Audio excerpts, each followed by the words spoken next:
Alô, gente, e bem-vindos a mais um encontro aqui da nossa comunidade, Code Club, nossa, que já não sabe dizer o nome da comunidade. Como já vem sendo habitual, nós estamos aqui reunidos à segunda-feira para o nosso encontro de System Design. Estamos a ler o livro Byte Byte Go, que é o nosso clube do livro. E lá está, como vem sendo habitual, nós reunimos todas as segundas-feiras para discutir um capítulo. É um ou mais encontros, depende da dimensão do capítulo. Neste momento já vamos no nono capítulo e hoje vamos trazer um assunto bastante interessante que acaba por ser um use case bastante famoso em entrevistas de design, que acaba por ser um encurtador do URL.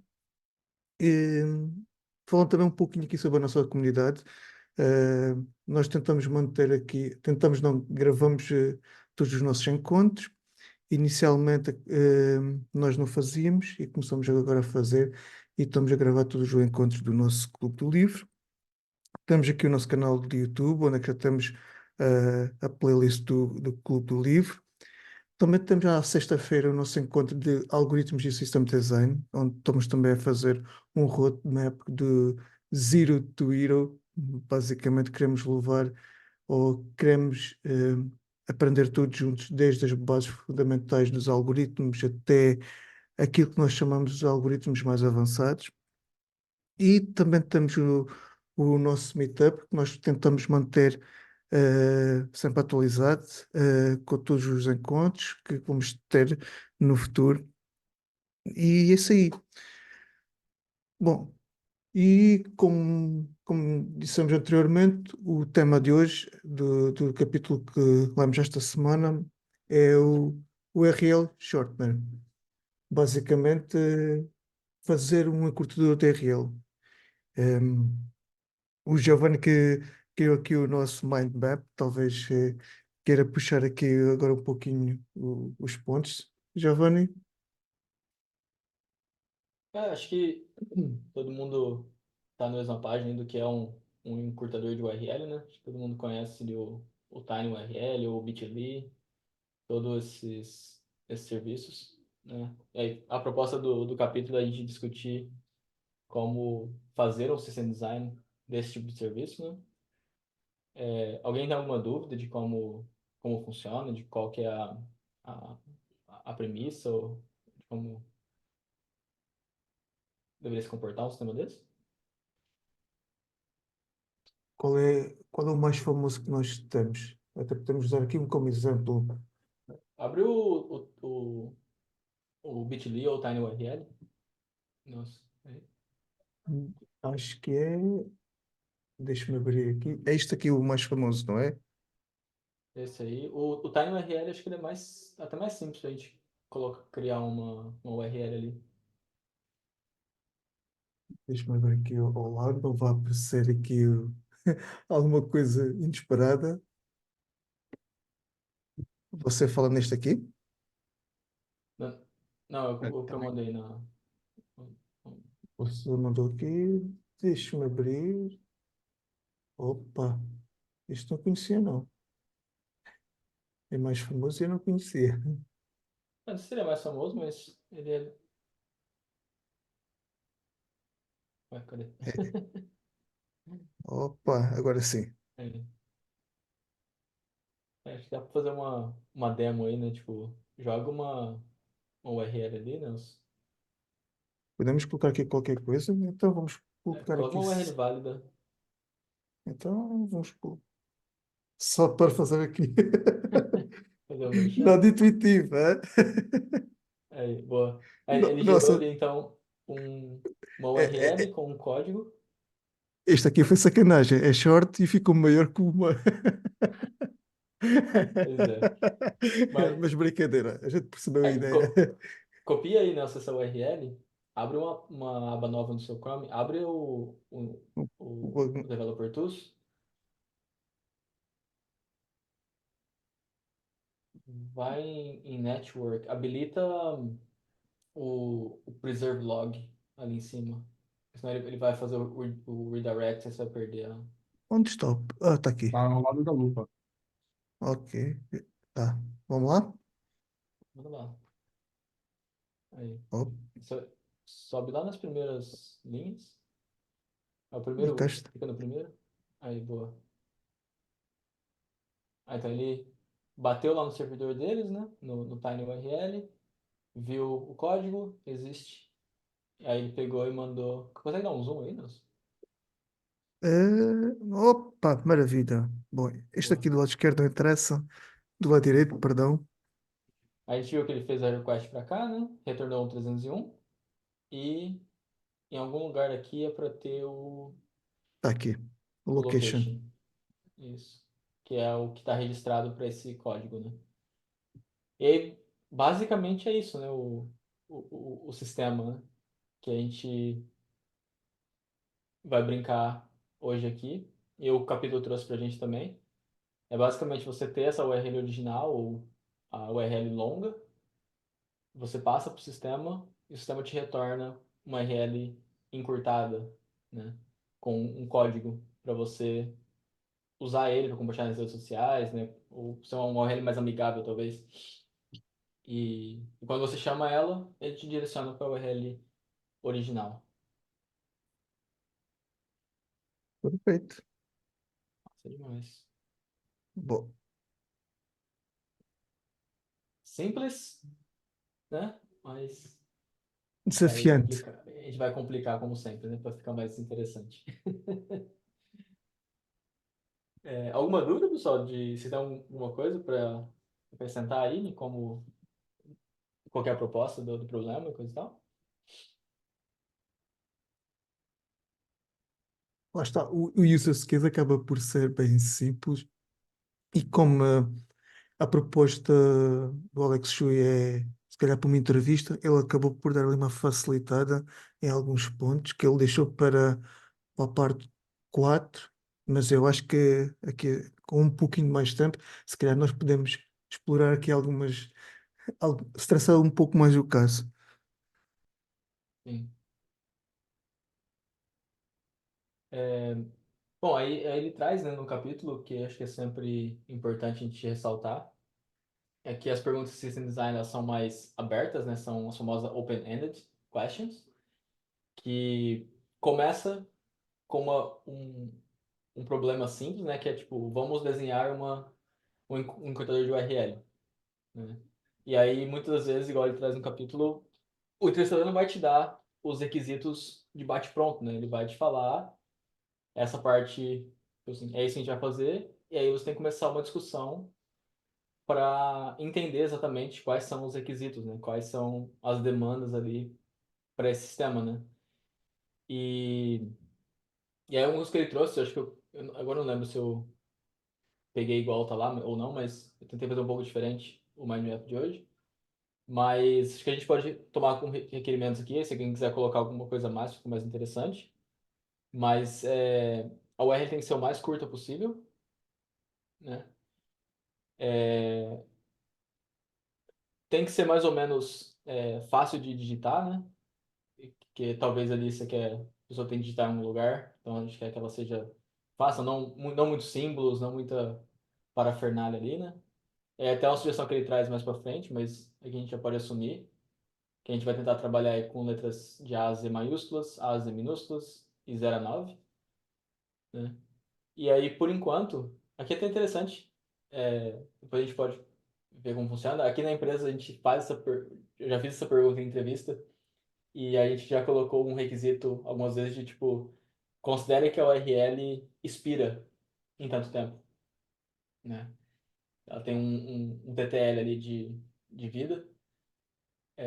Mas aqui pra gente começar a discussão, talvez, vamos deixar simples, né? Acho que ele até sugere isso no capítulo também, de uma vez que a URL é criada, você não pode atualizar e você também não pode deletar ela. Então, ela vive para sempre, né? Vamos considerar esse caso, então esse fica um pouco mais simples por agora.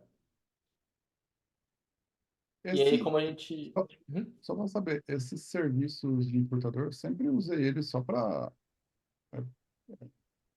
usar rápido ali para alguma coisa. Mas eu nunca precisei atualizar. Você já precisava? E funciona bem? Eu nunca precisei.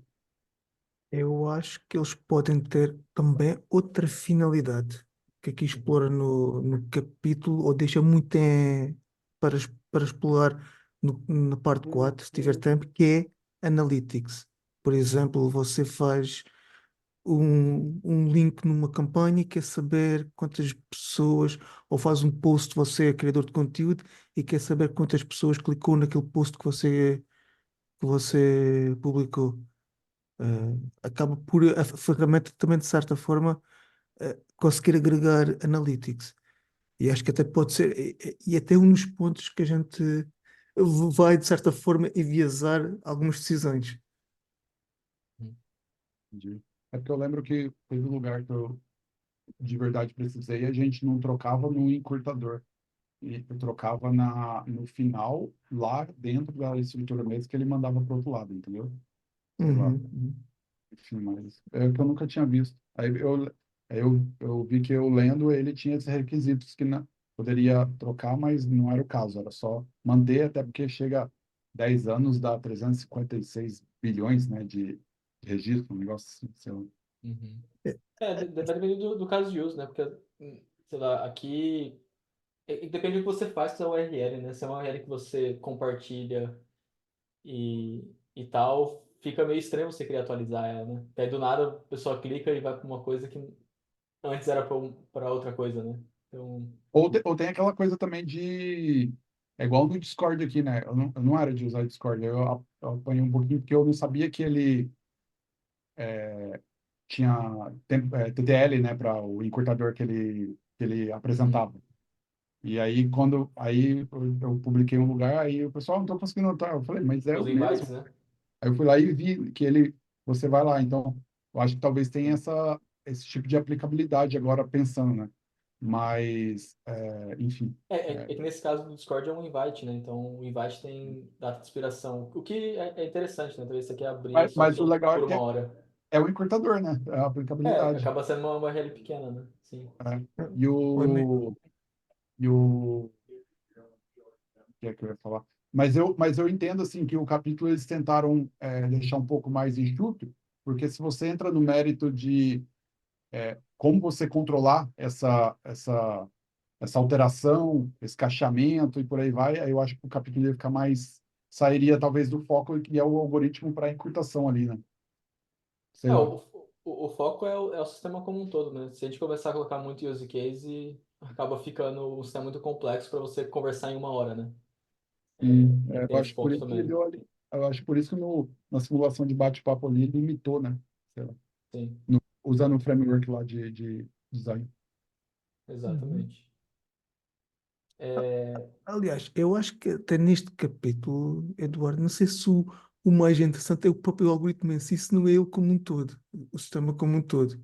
Ou seja, pensar nos redirecionamentos, pensar como é que lida, ou seja, se estamos a falar de algo que vai redirecionar, e se nós não redirecionarmos ali para um 301, tem que estar sempre disponível, senão em algum momento alguém não vai conseguir aceder. Acho que acaba por ser bem mais interessante, se calhar, ter essa parte. Bem. Seja do bolo ali, né? Que é o Blue Filter ali, né? Que acho que a gente vai falar um pouco mais pra frente. Uhum.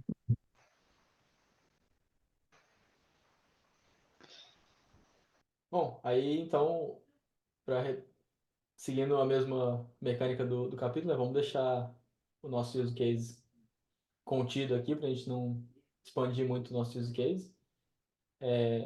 E aí foi o que a gente testou no TinyURL, né? Que é basicamente. Eu quis colocar no formato de user story aqui. Achei. Fazia tempo que eu não escrevia alguma coisa nesse sentido. Não sei se todo mundo trabalha com user stories no dia a dia, mas é aquele formatinho, né? As tal pessoa, eu quero tal coisa, para que eu consiga fazer tal coisa, né? Provavelmente não está 100% certo a forma que eu escrevi, mas acabou que ficou aqui, né? Como um admin user, talvez. Até simplificar, né? As in user. Para não ter que lidar com permissão.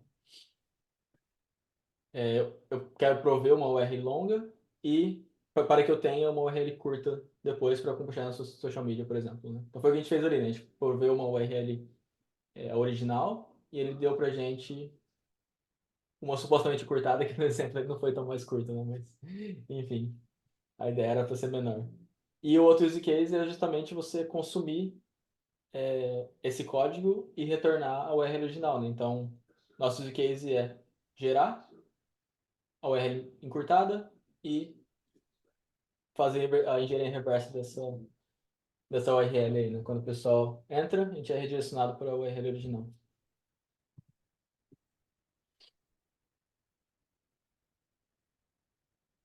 É aquele padrãozinho, né? Ele traz um capítulo sobre tem que ter alta disponibilidade, alta escalabilidade, tolerante a falhas e assim por diante, né? Padrãozinho de qualquer pergunta, né? Acho que é quase que boilerplate isso aqui, né? Acaba sendo todas as perguntas. Ele acaba por trazer isso, porque lá está. Como o livro é de System Design, fazer System Design se calhar para um ambiente pequeno, o desafio não é Pois assim é, tão grande. Então há que estressar a coisa para, no fundo, levar a imaginação de nós exato. engenheiros para outra dimensão, não é? Pois é. E aí, né, nessa mesma linha, né, onde ele traz que a brincadeira nossa aqui, que é o tráfego esperado, e é de novo, né, tipo, tudo isso aqui que está no Mind Map, no capítulo ele traz como uma conversa, né, com o entrevistador.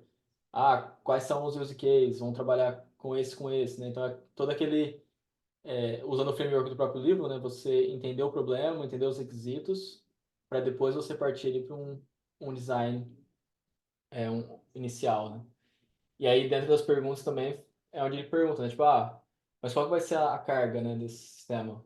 Quantas requisições a gente está esperando ter por minuto, por dia, ou o que seja? E aí ele traz pra gente 100 milhões por dia, né? Que aí, eu achei legal fazer a brincadeira aqui, né? Que a gente fez outro dia, de quanto isso é em minutos e segundos, né? Aí eu mais ou menos usei aqui o que a gente tinha falado na... Consegue me seguir, Nelson? Hum, não estou a seguir, perdão, era suposto. Que a gente fez nossas tabelinhas lá, né, no começo do Mind Map sobre 1 milhão no dia, quantos segundos isso é e coisa e tal, né, para dar aquela facilitada na matemática. E aí, basicamente, o que eu fiz aqui foi exatamente isso, né? Tipo, 100 milhões significa 10 à oitava, né, e 1 milhão por dia a gente tinha ali que era 700 por minuto ou 12 por segundo. Aí, basicamente, aqui a conta fica um pouco mais fácil, né? Você faz os 700 vezes 100, né? Tem aqui, então, 70 mil requests mais ou menos ali por minuto. E se você for pensar em segundos, 1.200 aqui por segundo. Espero que eu não tenha errado as contas aqui, mas a ideia é usar a colinha ali para ficar fácil, né? Fica tipo 700 vezes 100 em vez de 700 vezes 100 milhões e assim por diante.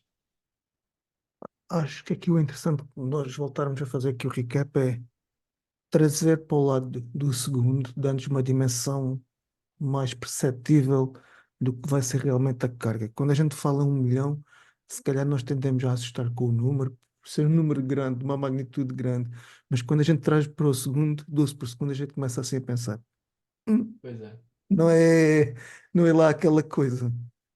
exato, né? 1 milhão por dia, 12 por segundo.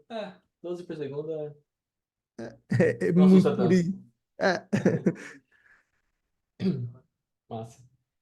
E aí que ele traz sugestão também, né, que geralmente é o que é, né, o ratio aqui entre leituras e escritas, né, para cada uma escrita, 10 leituras, né, então dado esse ratio, a gente pode considerar que a gente vai ter, então, 12 mil writes por segundo, e reads vão ser, ó, 10 vezes esse valor, né, então 120 mil por segundo.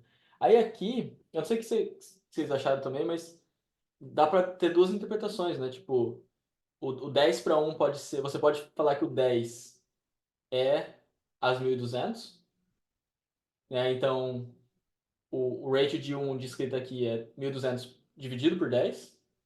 Ou você pode falar que o 1, na verdade, equivale a 1.200 escritas. E o 10 é 10 vezes esse valor, né? Isso para mim não ficou muito claro exatamente o que ele quis dizer, mas pelos números que ele estava usando lá, me pareceu que ele usou 1.200 requests por segundo de escritas, e aí pelo rate ser 10 para 1, ele só fez vezes 10 aqui. Não sei se você entendeu diferente. Eu nesse número aí, o 10, isso é um número muito padrão de mercado, leitura escrita. Mas eu acho que este use case fosse um pouquinho para além do 10.1. Eu diria que é bem mais do que isso. Porque criamos um URL Mas, uma vez, ele é cedido supostamente eternamente. Acho que é um pouquinho modesto a relação 10 para 1. Isto é a minha percepção. mas, E ainda tipo, mas você acha ali que o, os 1.200 por segundo que tem ali na. Nossa, eu coloquei 12K, tá? É 1.2. É 1.200 writes ou reads? O que você interpreta, Nelson?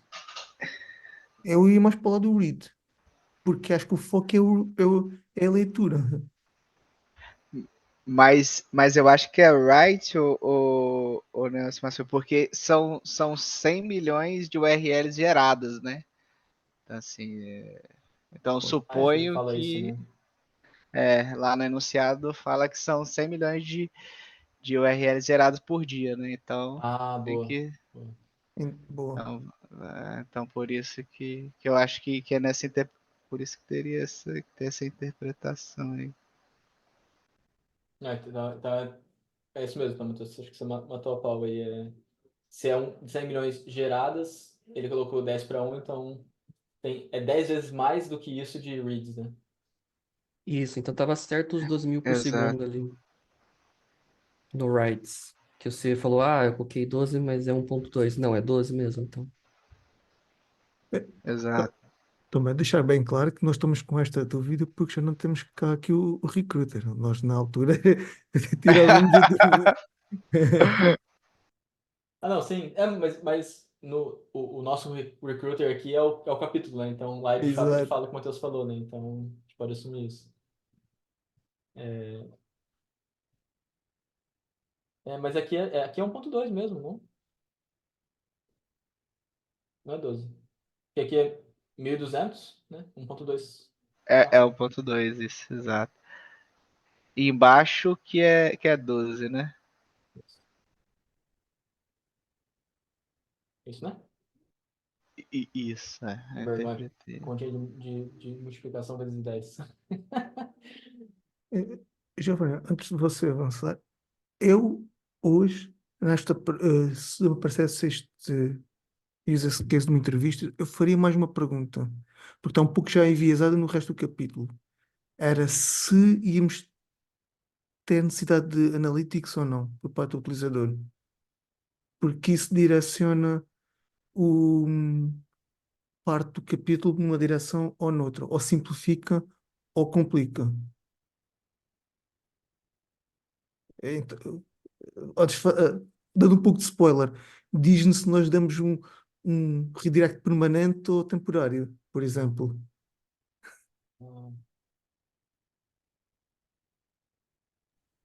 Mas daí acho que seria outro use case, né? Seria outro use case. Daí, né, lógico que daí vai depender para onde que vai a conversa e para onde que o cara deixa ir a conversa, né? Hum. É, Porque o 301, Nelson, também, ele é um permanente, mas se você trabalhar com os headers ali de sem cache e dar uma manipulada, ele acaba não sendo permanente. então, assim, qual seria a finalidade de retornar um 301? Bom, É que aí a gente entra numa questão técnica, né? De implementação, mas sim, acho que é uma pergunta válida. Tipo, se falar que tem analytics, você tem que já considerar no design inicial alguma forma de capturar esses caras, uhum. né? Aí na hora de retornar o código, você decide se você quer retornar o 301 com headers de no cache ou se quer retornar o 302, né? Aí vai da tua implementação, né? É que da forma também como traz no livro, ele só conversa com o entrevistador no começo. Depois é como se ele tivesse abaixado a cabeça e começado a falar. Pois é. Bom, Uhum.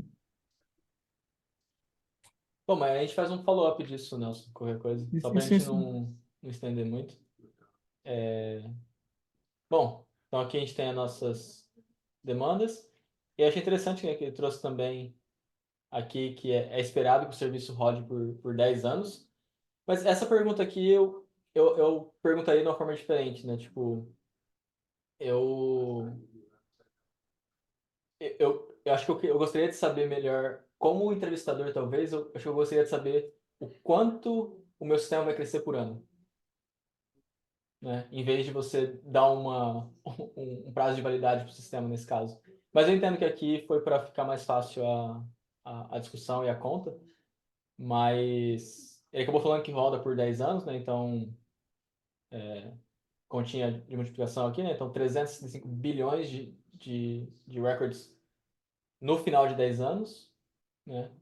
Mas se a gente considerar que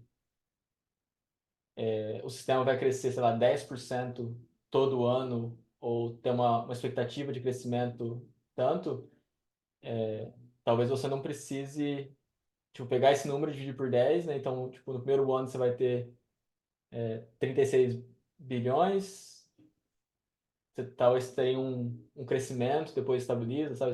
Esse tipo de conversa eu acho interessante, tipo, do que você só jogar por 10 anos, né? Uhum. Mas aqui eu entendi a proposta, né, que é de facilitar um pouco a conta. E aí, só de curiosidade, como a gente falou lá em cima, a gente vai trabalhar de A a Z, maiúsculo, minúsculo e de 0 a 9. Daria pra gente usar um encode de ASCII, da tabela ASCII, né? E, e aí, continha de padaria aqui, né? Brincando aqui, 1 byte por caractere. Se a gente usar ali 7 dígitos, a gente vai chegar nos 7 dígitos depois, mas seriam 7 vezes 35, 2 trilhões de bytes, né? Aí, de novo, usando a colinha, né? Aqui embaixo.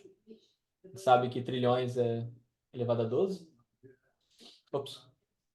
Trilhões elevado a 12 e trilhões significa terabytes.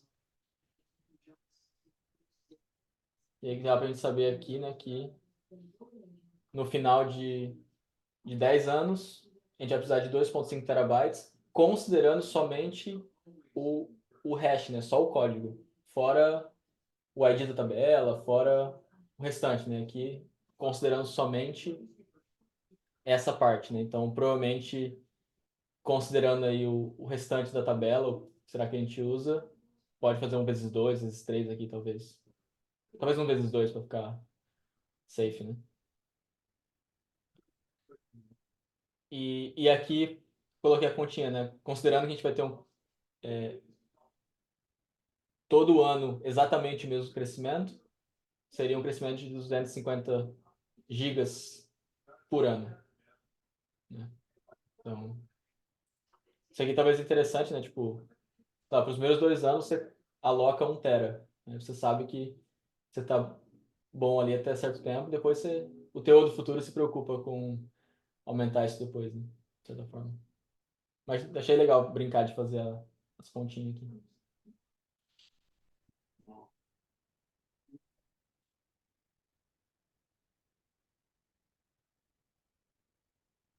Bom, algum ponto aí na, na explanação do problema e nos requisitos?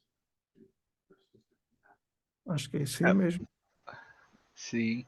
Acho que assim, o interessante do livro é que ele vai fazendo um recap ali, né?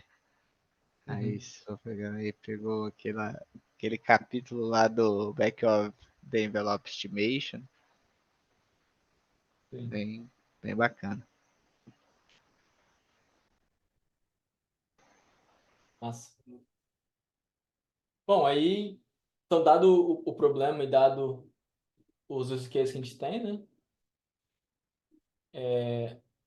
Aí a gente vai ter várias coisinhas para definir, né? A gente tem que definir como exatamente vai ser essa API, né? Onde a gente vai salvar essas coisas, de que forma a gente vai salvar isso, como de fato a gente vai gerar o hash, né, o códigozinho que vai lá, como a gente vai fazer essas coisas.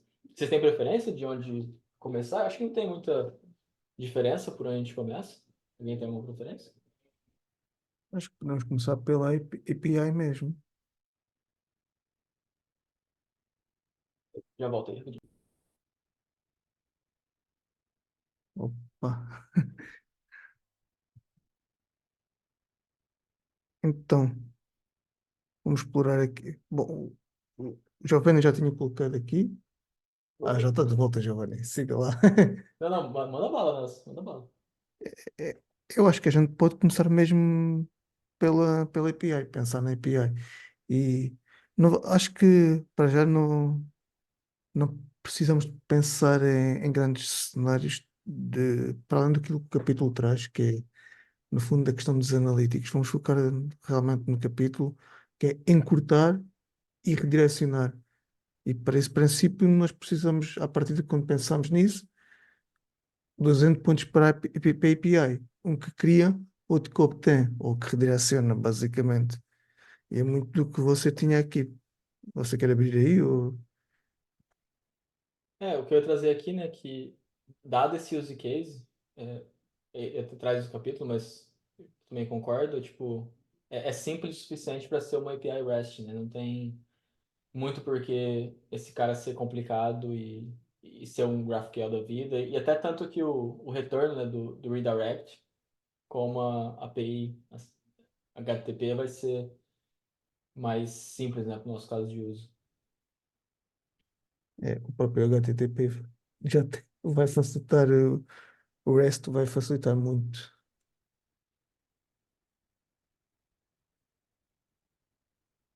Eu acho que é por aí mesmo. Esse endpoint, alguém discorda? Eu acho que não tem muito para onde fugir. Obviamente, se depois vamos pensar que o utilizador teria mais operações, foi as tais que falamos de Analytics, isso era outra história, mas para o propósito de encurtar e obter, padrão.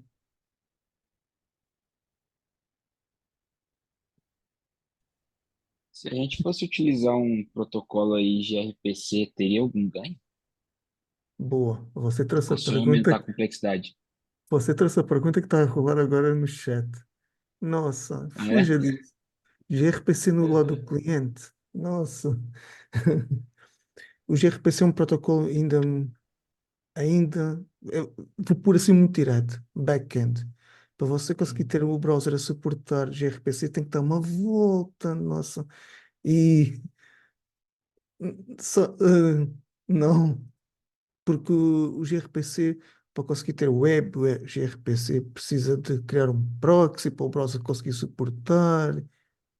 E já existe um REST que é padrão, se calhar antes de eu ter nascido, resolve perfeitamente.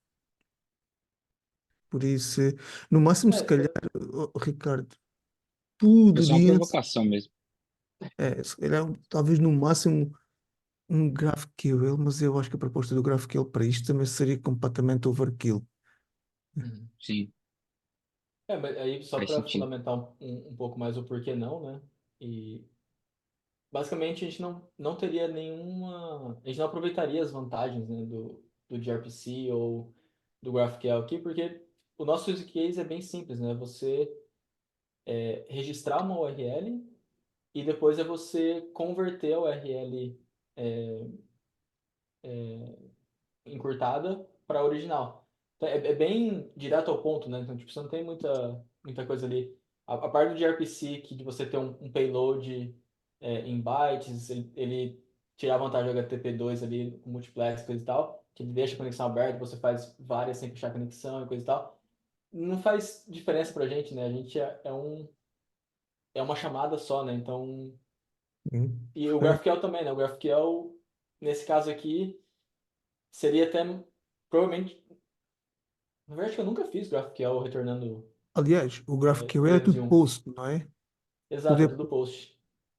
Tanto que você não conseguiria chamar o GraphQL direto pro digitar no navegador, né? O nosso tinyurl barra abcd e ele retornar, né? É. Mas é uma boa, nunca tinha parado pra pensar em redirects no GraphQL, mas acho que não faz muito sentido, não. Então, fundamentando então um pouco mais o porquê de não usar gRPC, GraphQL, as coisas, é porque não precisa. Ou melhor, nem Então, encaixa, né? faz sentido.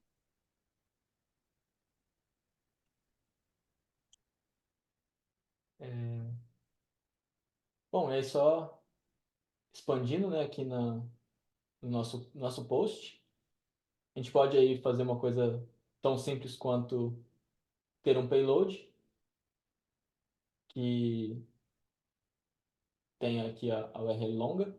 Acho que no capítulo ele acabou jogando isso aqui no path. Eu não curti muito, não. Eu No entendi que, errado. no Mas me que deu a mesmo? impressão que no.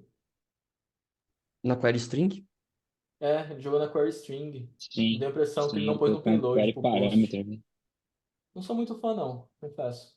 Eu Também, ó. não sei.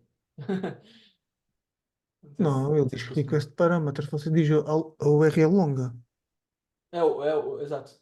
Ele diz request parameters. Pois é. Não sei se eu gosto desse approach, né? É, em Então, teoria mas você não request precisaria. parameters, request parameters se entende como body. Ah, Eu entendo como query parâmetro ali mesmo, ali na é? URL ali. É. Não, mas É aí como era se muito fosse. explícito. Query Fosse uma coisa parameter. assim, né? Entendo como isso aqui, ou isso aqui. Hum, Esse aqui ok. é o path parâmetro, né? Geralmente. Ou até o query parâmetro. Eu Mas. entendi como body. Mas lá está, Não. pode ser eu como pensei logo que seria no body, também fui enviesado, mas Se bem que ele coloca entre chaves, né? Mas enfim, deu a impressão da forma que está escrito que seria isso. Mas enfim, aparentemente então é. Ih, aconteceu. Só um detalhe. Mas enfim, vai ter um payload, né? Bem simples. A response aqui, como é um post de criação de um recurso, né? Seguindo aí o regulamento debaixo do braço, né? Retornamos aí um 201 de created. Podemos retornar o payload ou não, né? Isso aqui é bem opcional. E geralmente quando você tem o 201 created, você está criando um recurso, né? Então geralmente você vai retornar aí o caminho novo do recurso na location, né? No header. De novo, regulamento do RESTful debaixo do braço, né? Mas aí fica a critério do freguês. É, e aí no get, a gente pode usar o path param, né? Provavelmente faz mais sentido aqui. Que a gente passa, então, qual é que seja o nosso código. E ele retorna para a gente um 301, né? Com um reject permanente.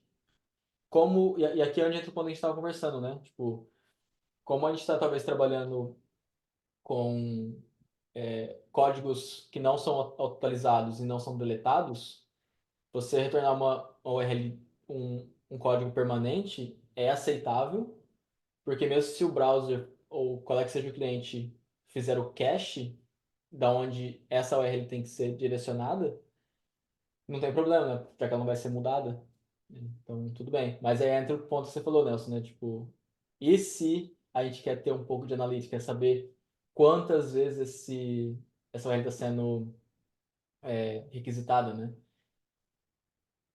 Eu até coloquei pra gente falar do TinyURL, deixa-me seguir você. para eu te seguir. Bom, E aí o padrãozinho, né? Todo browser entende, vai ser o 301, 302, né? Que seria o reject permanente e o temporário.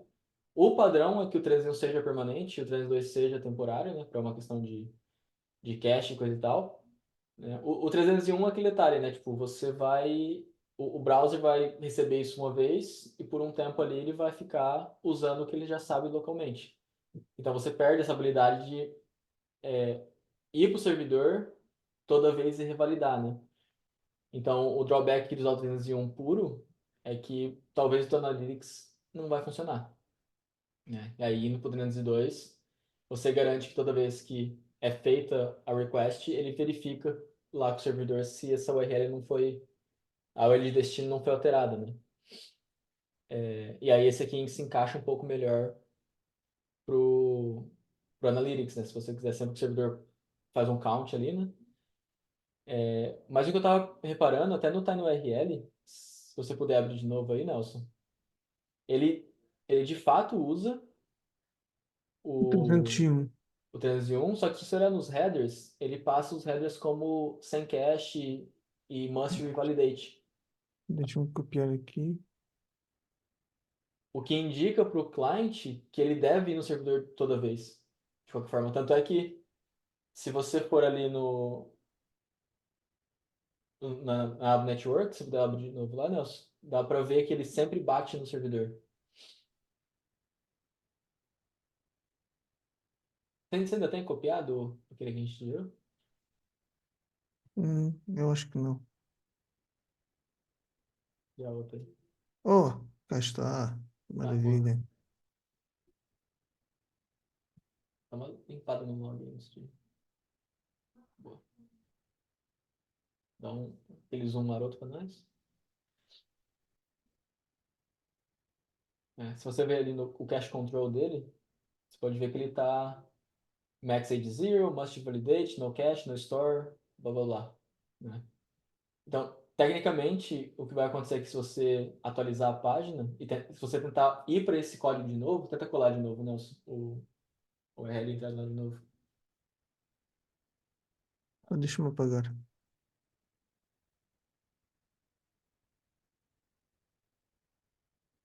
Acaba que ele tá batendo lá de novo, né? Não, E agora isso é fez por it. conta. Ele agora Então, não mas foi. foi no CloudFront, né? Não foi no cache local. Foi na CDN deles, eu acho. No Hum, Cloudflare. Então, provavelmente. mas assim, o cache não fez. O cache não, o browser não fez o local cache, né? Talvez é uma opção, né? Mas aí entra mais complicações. Talvez o 302 é mais padrãozinho aí e requer um pouco menos de ginástica aí dos caches por aí. Mas pronto, é interessante ter esta ciência que 301 e 302 têm, têm as suas diferenças. Exatamente. E é o padrão, né? Tipo, se você está integrando com alguém ou alguma coisa assim, provavelmente a ferramenta vai estar esperando que o 301 seja permanente, o 302 não seja, né? Então, às vezes é bom não ficar reinventando a roda e seguir com o padrão que todo mundo conhece, né? Massa. Algum ponto aí sobre os endpoints da nossa API? Acho que não tem muito mais do que explorar. Acho que é isso aí. Bom, dado então que a gente agora tem o nosso post, nosso get, a gente tem que discutir então quando a gente faz o post, como que a gente vai armazenar isso no nosso banco de dados, para que quando a gente faça nosso get, a gente possa retornar a URL, né? E também na hora que a gente está criando a nossa short URL, a gente tem que dar um jeito de transformar essa URL em alguma coisa, um hash, um código ou qualquer coisa que seja, né? Vocês querem ir pro hashing ou ir depois do storage? Talvez? Vamos seguir, como você tem aí.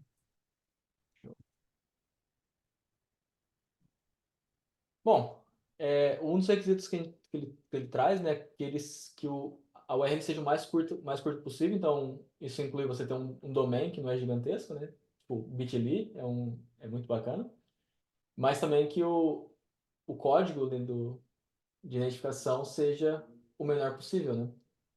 E aí, quais approaches aí vocês acham que é interessante? Vocês têm algum que foi diferente do livro? Eu gostei, e a gente discutiu um pouquinho disso ontem ali no offline. Eu gostei do exemplo que ele deu do B64, pela simples razão que hum, nós não temos que lidar com os conflitos da forma como fazermos o B104. Nesse sentido, eu 62, gostei. né? Diga, diga. O 62, né? Não, 64. 62. Nossa, agora buguei. Isso, isso. Pronto, eu gostei desse approach, no fundo, para reduzir, no fundo, o problema de conflitos, basicamente. Só para dar um pouco de contexto, lá está, como o exemplo que ele deu se baseava no ID era o ID da base de dados, correto?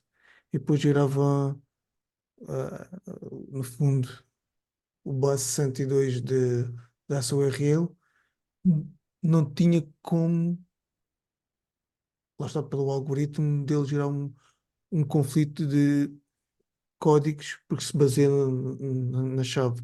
O diferente seria se usássemos, por exemplo, sei lá, um CRC32, não é? Acho que é isso um dos exemplos, ou o MD5 aqui seria quase descartável pelo tamanho que ele tem, ou um SHA-256 também seria descartável pelo tamanho, Uhum. mas pronto, nesse sentido achei bastante interessante o base 62.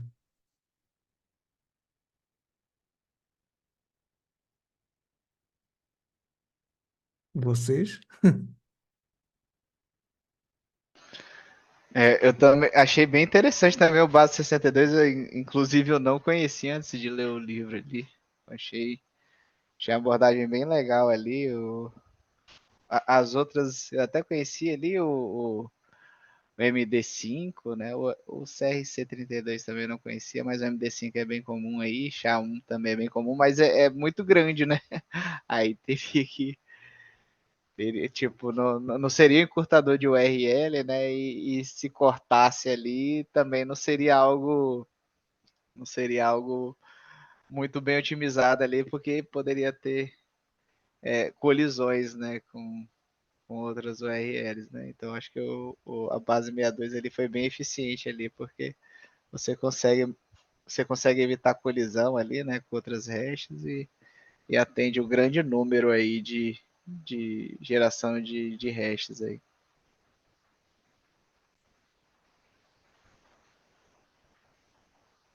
Bom, indo para os approach aí, então, tem um detalhe, né?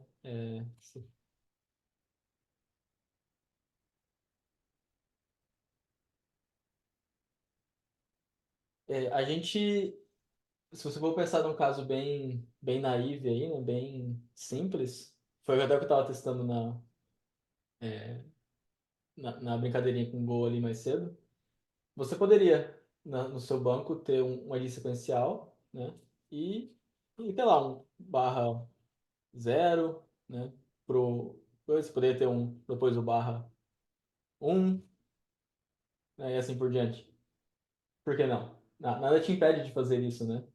Só que aí, qual que é o problema da gente criar as nossas URL encurtadas dessa forma?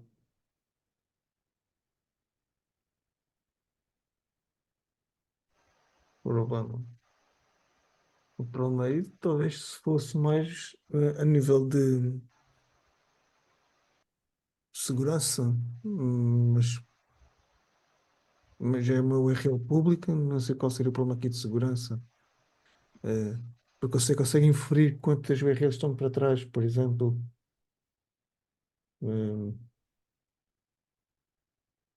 e não está padronizado que a partir de uma dada altura começa a ficar grande ou pequena a URL. Tá, não sei, é um chute, mas talvez a quantidade, não sei. Um long chega até quanto? Chega até 4, acho que é 4 bilhões, não é? Acho que é. Mas qual é o problema que O você... int é 2 bilhões, né? O int, 2 bilhões e qualquer coisa. Acho que Float o é longo 4. Mas com o passar do tempo acaba sendo inviável, né? Não sei. Porque vai acabando as posições ali. Se a gente quer uma URL curta, né?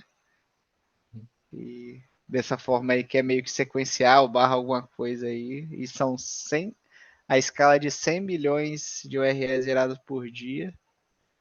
Acho que isso pode ser um problema, né? Se você começar a criar as coisas sequenciais ali e com a barra ali, né, para evitar colisão, esse tipo de coisa.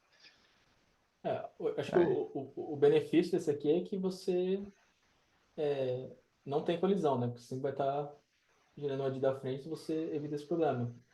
Só que se você está exato. preocupado com segurança, é totalmente Previsível. previsível, né? Você pode ficar tentando ali e ficar brincando de acessar as Exato. coisas, né? Mas é uma solução válida, por que não? É tecnicamente fazível, né? E aí o outro ponto que ele traz, né, aqui, que é o que nós estávamos falando, né? A gente poderia talvez usar, então, um CRC32, um MD5, um SHA, e desses caras aqui, a gente poderia pegar eles e cortar um pedaço, né? Definir ali que a gente quer, sei lá, os primeiros 10 caracteres, os primeiros 8, ou o que seja, e utilizar. Mas o problema desse aqui é o que a gente já falou, né? As colisões, nesse caso, são mais prováveis, né? Porque você não está gerando a partir de uma origem que você sabe que não vai se repetir, que seria o caso do sequencial, né? Você está gerando um número aleatório e cortando um pedaço dele. Então, a chance de colidir é maior, né? Então, um dos problemas aqui é exatamente isso, né? A gente teria que truncar ali o tamanho, só que isso aumenta a chance de colisão. E Isto, aí, um jeito de a gente... Vai lá, Nelson. isto volta aqui uma pergunta pertinente. Fazer o hash a partir do quê? Da URL longa ou do ID que a base de dados gera? Porque vamos lá ver, se for da URL longa, a colisão é bem provável. Porque estamos a falar de uma string gigantesca ou várias strings que poderem gerar a mesma, mas o, o número sequencial, se calhar a probabilidade, se calhar é igual. Agora por acaso não estou a... mas a partir de onde é que vinha esse hash que a gente gerava para a URL? Acho que o problema é você ter que cortar um pedaço. Tipo, o hash resultante provavelmente não vai colidir tanto, mas você ficar pegando um pedaço dele Sim, é o que vai provavelmente causar mais colisões, né? sim, E lembra, né? A gente está gerando 100 milhões por dia, né? Então, a chance de você, com o passar do tempo, ter mais e mais colisões é bem grande, né? sim, sem dúvida.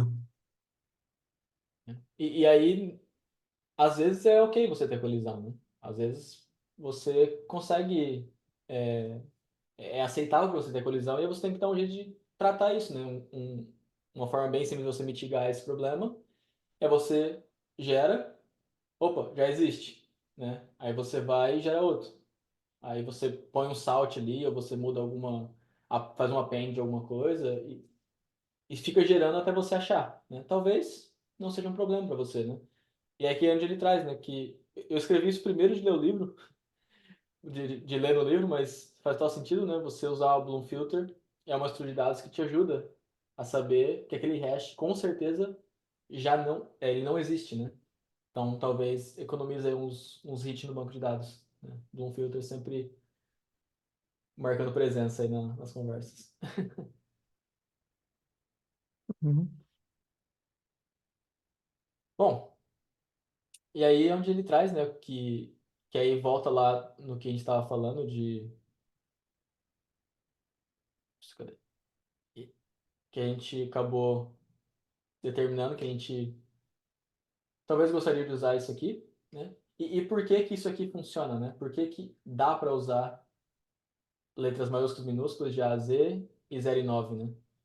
Aqui é onde eu acho interessante destrinchar isso e entender, né, o porquê que usar aqueles caracteres dá certo no nosso caso, né? E aqui está o breakdown, né, de porquê, né? Você de A a Z maiúsculo, minúsculo e de 0 a 9, você tem basicamente 26 mais 26 mais 10, né? Então isso te dá os 62. Então por isso base 62, né? Ou o base 62 aqui. É justamente porque você tem 62 caracteres disponíveis, né? E aí talvez é meio óbvio isso aqui, mas à primeira vista talvez não dá esse clique, né? Mas para você achar quantas combinações você consegue ter dado um tanto de caracteres e dígitos, a formulazinha é basicamente essa, né?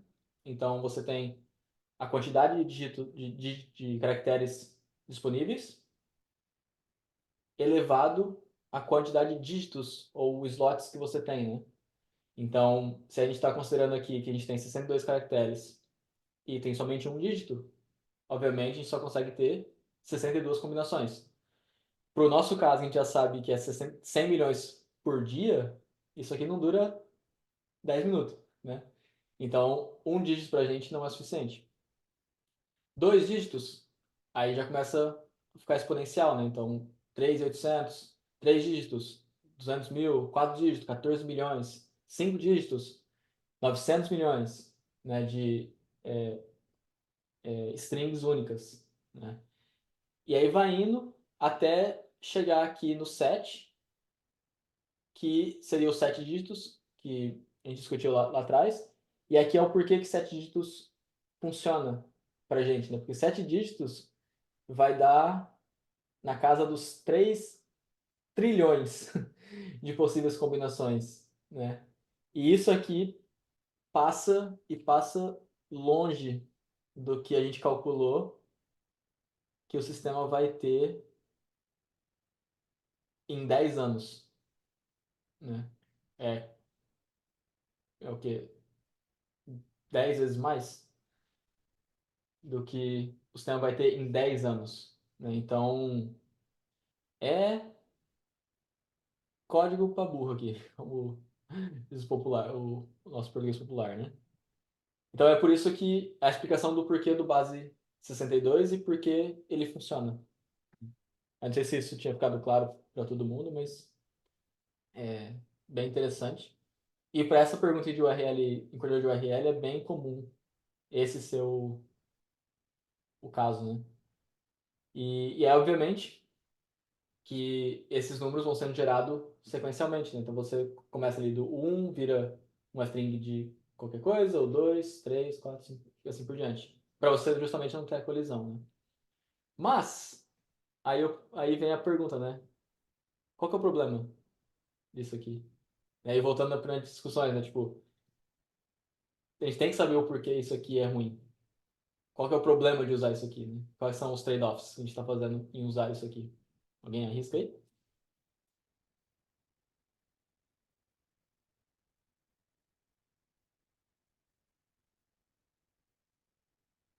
O trade-off aqui neste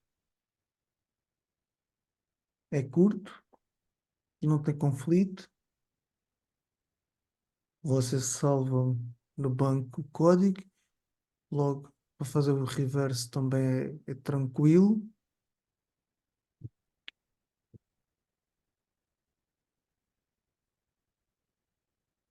Qual seria? Qual seria?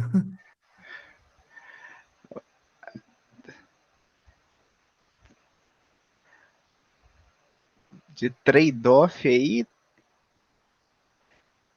Esse número sim, cabe que na base. o que eu vejo assim que ele, assim, não sei, né? Eu vou chutar aqui. Que ele tem uma capacidade muito grande de gerar muitos números de muitos hashes, né?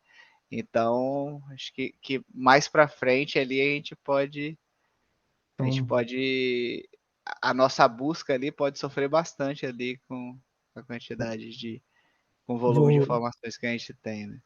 vou recuperar o que estava dizendo há pouco. É a partir do que é gerado? Do ID da base, do autoincremento. Se é a partir do autoincremento, temos logo um lock-in a uma instância de base. Exato. Ou seja, acaba por ser esse, se calhar, o maior trade-off. Ou seja, se- para resolver esse trade-off, temos que arranjar uma estratégia do ID não ser a partir do auto-incremento no próprio banco, porque senão estamos limitados a, de alguma forma estamos a condenar a disponibilidade da inserção. Será por aí que você pensou também, Giovanni? Mas você diz isso porque aí você tá falando isso, Nelson, porque aí todo mundo vai bater no mesmo banco e vai ter que vai enfileirar, um vai ter que É, aguardar o outro vamos, finalizar. vamos pensar no ID distribuído que a gente falamos no capítulo passado. Porque é que nós fugimos do autoincremento da base? Porque fazia lock-in numa base de dados. Na base de dados, sim. Não, não é o termo mais correto, mas nós estávamos dependentes de um master a gerar o autoincremento. Uhum, perfeito. Ou seja, isto assumindo que nós geramos o base 62 a partir do ID, que eu presumo que seja essa a proposta.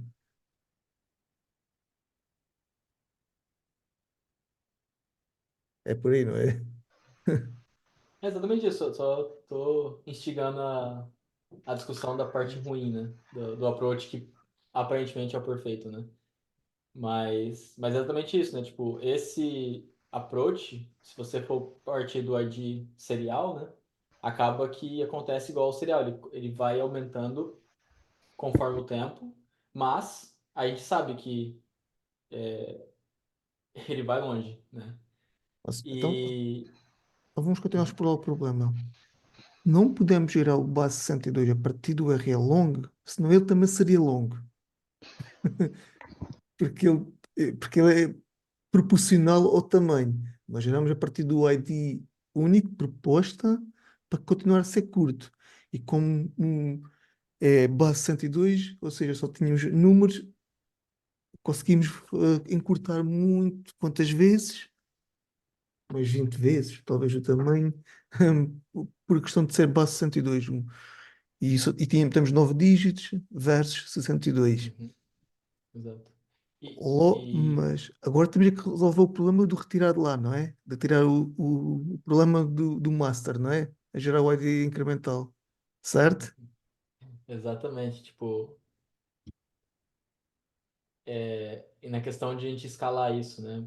Você, se você está gerando ele sequencial, a gente introduz o problema de você ou ter um cara que gera ID centralizado, ou você entrar nessa estratégia que a gente estava discutindo nos cantos passados, né?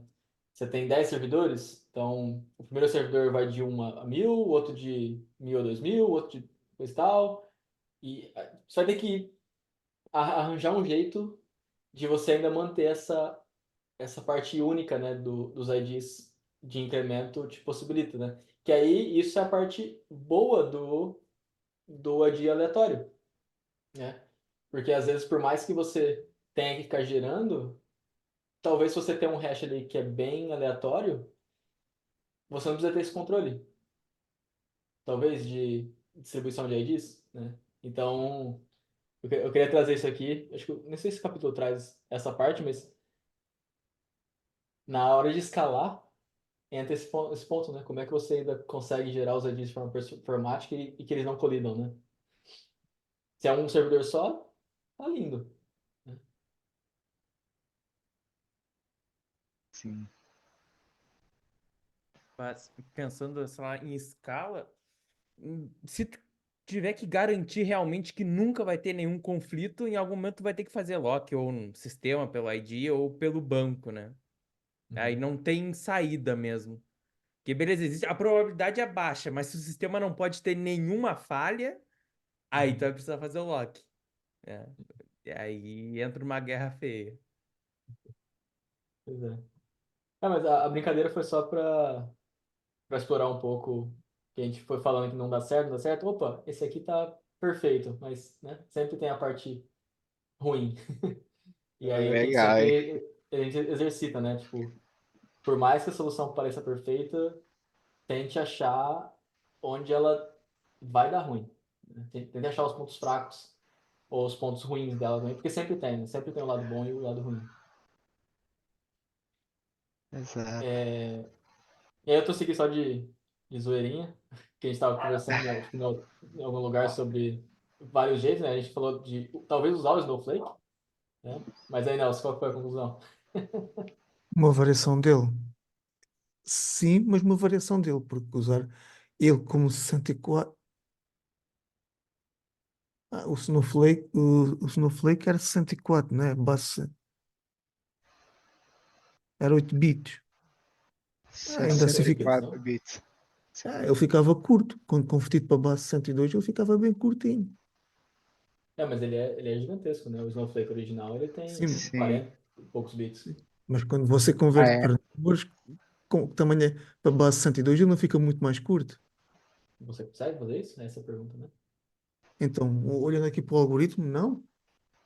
Porque você, vamos ver, o base 62 está a dizer que tem 62 caracteres versus 10, não é? É, e depende de quantos dígitos você está falando, né? Tipo, que ali o que está considerando você tem um número, né? Tipo, um. O que que um representa em base 102? Ah, talvez ele represente... Porque Um. aí entra, tipo, você fala assim, A, B, C, D, F, blá, blá, blá, X, Y, Z. Aí depois você tem A, B, C, blá, blá, X, Y, Z. Aí você tem 0, 1, 2, 3, blá, blá, 9. Dado o teu ID, né? Tipo, teu ID é um. Eu acho que ele reduz 6 vezes o tamanho das minhas contas. Hum. É, que Porquê? depende de como você vai fazer a conta, né? Eu acho que, se não me Eu- engano, ele faz a conta com 62 dividido por esse valor, né? O seu valor é esse aqui, ele então, divide isso por vamos pensar, 62. vamos pensar no seguinte, Giovanni. Você tem, se for base decimal, 10 dígitos, 10 caracteres. Se for o 62, tem 62 caracteres. Ou seja, quando você chegar ao 11º Hum, caractere da base 62, passa para o próximo. Ou seja, você reduz. Faz sentido o que eu estou a dizer? sim, Reduz para 6 vezes. sim. Por isso, É o que ele o traz aqui, long né? ficaria bem curto. O Snowflake tem quanto? Tem quantos? Tem 8 quantos? bits. 8 bits. 8 bits que dá o. Quanto é que eu. Ué, Posso ver aqui rápido o tamanho dele? aqui, ó, Aí, tem 42 bits. Para atalho, 42 10 bits. probits. Mas o Matheus quer saber em comprimento o número dele. Ah, Isso. Long size. é aqui no final ele vira um Que, número, né?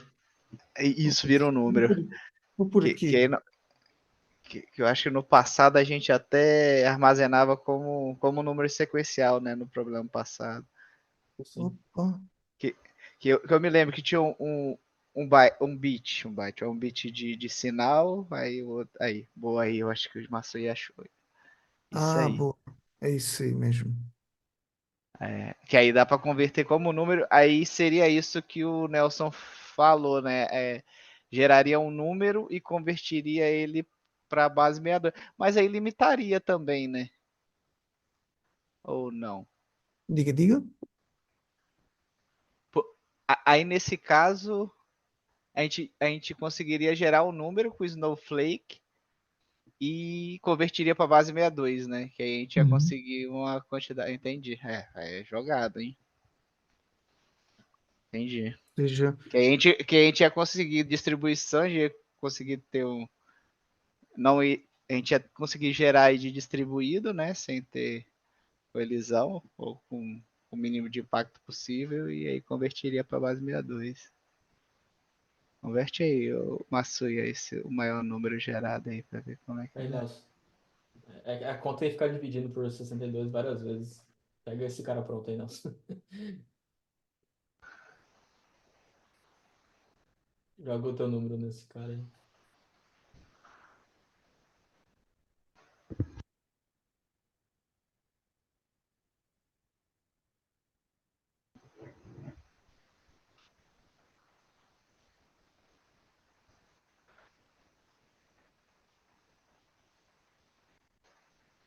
O Massuya eu acho que mandou aí um site aí que converte, né? no chat.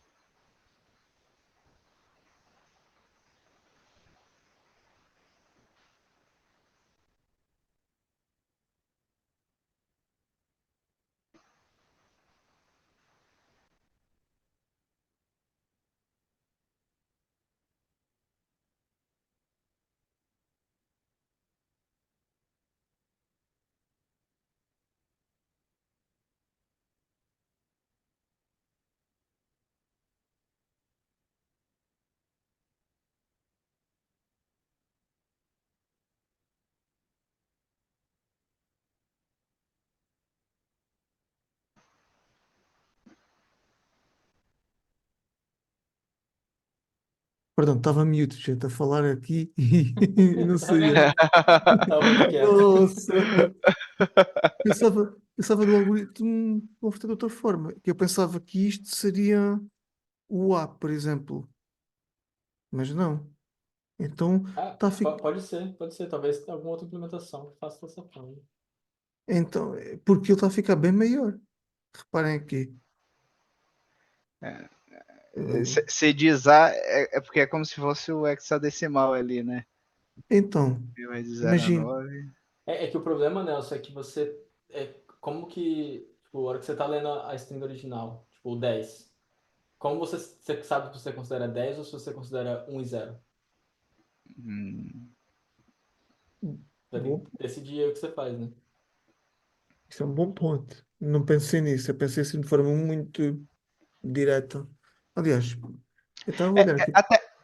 Até porque eu acho que 10 não tem, né? Porque é por caractere, não, Masuei, que tipo. Sim, tipo, o que eu tô falando é o seguinte: se você colocar um caractere, né? Você coloca, tipo, 0 ou 1, ele vai converter para uma letra. ah, Não, perdão, só só o 0. 0, só o 0. Ah,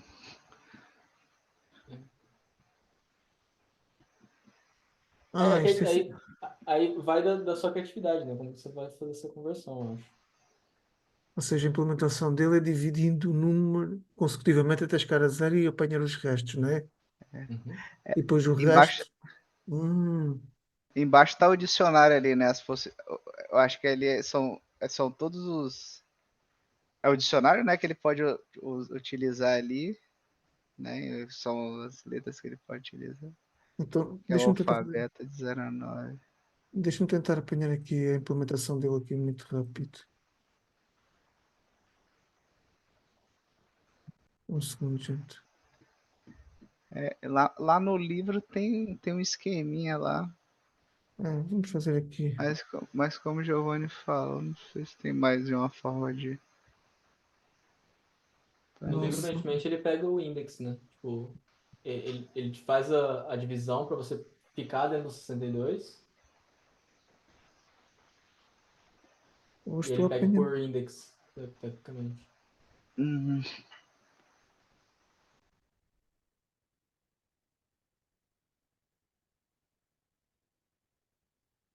Aqui.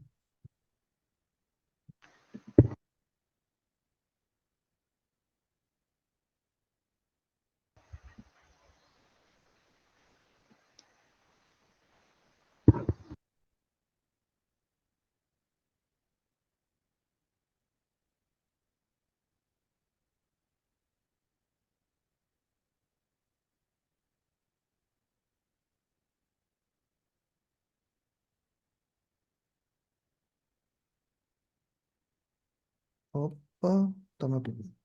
Deixa-me copiar. Eh, Não quero, não quero. Deixa-me. Nossa, era para ser rápido, está a ser bem lento. Uma coisa que era para ser bem rápido. Bom, vamos lá. Agora divide-se por 2. Não, por 104, não é? E dois. Y dividido por 62, né? 62.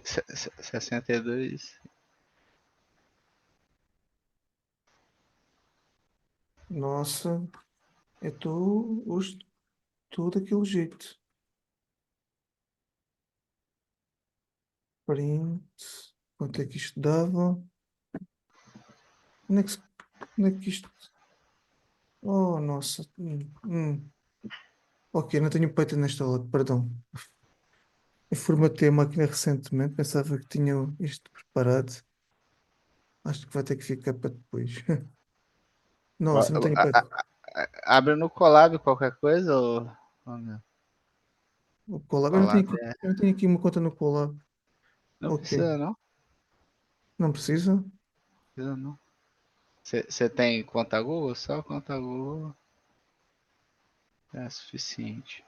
Então enquanto eu faço aqui, Giovanni, eu vou fazer aqui do lado, só para não atrapalhar. Dei continuidade, Giovanni.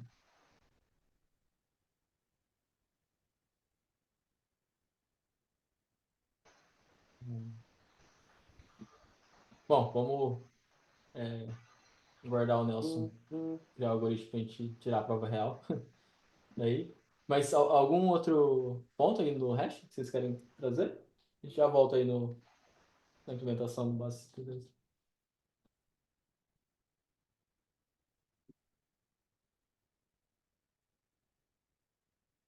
Eu acho que é isso mesmo. Nossa. Eu tinha colocado aqui se ele precisa ser criptográfico ou não, né? E aí só coloquei aqui, como é uma URL pública, né? Tipo, vai. Não tem necessidade de ser criptográfico. E também algoritmos não criptográficos costumam ser mais rápidos, né? E só para fazer o ponto aqui. Bom, aí a gente entra em como persistir esses dados, né? Como a gente vai salvar, como a gente vai ler esses dados de volta, né? O que vocês acharam do que o capítulo trouxe, ou vocês têm uma ideia diferente? É nesse sentido, a minha primeira pensamento seria o NoSQL, pela facilidade de gravar e para ver que o sistema não tem muitos relacionamentos. Ou, eu diria nenhuns, quando digo muito é nenhum. Por isso a minha primeira pensamento seria o NoSQL para armazenar a relação de long URL e short URL.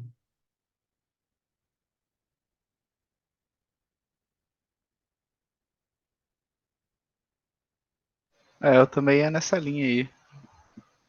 Por que não um ciclo? Funciona também, né? Acho que os dois funcionam assim, mas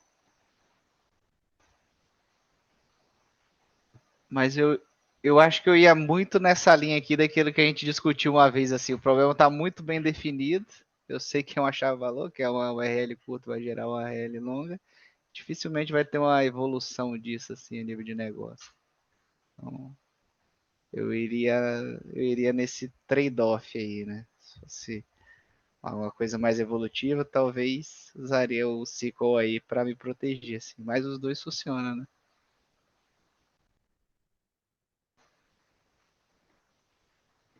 E qual é a sua Como, opinião, Giovanni?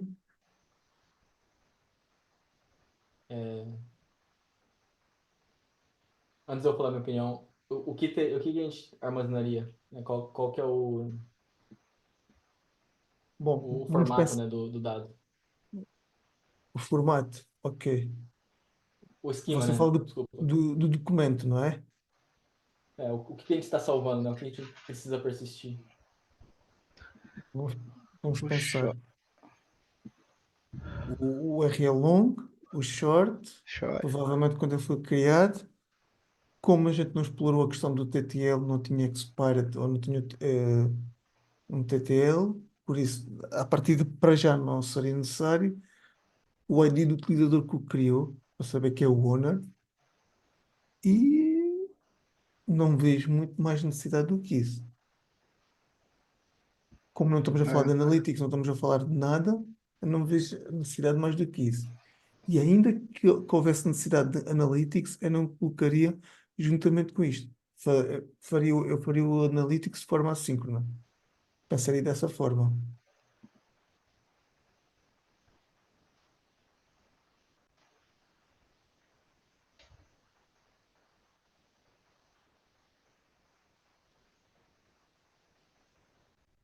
Concorda? então. Discorda? Quem concorda?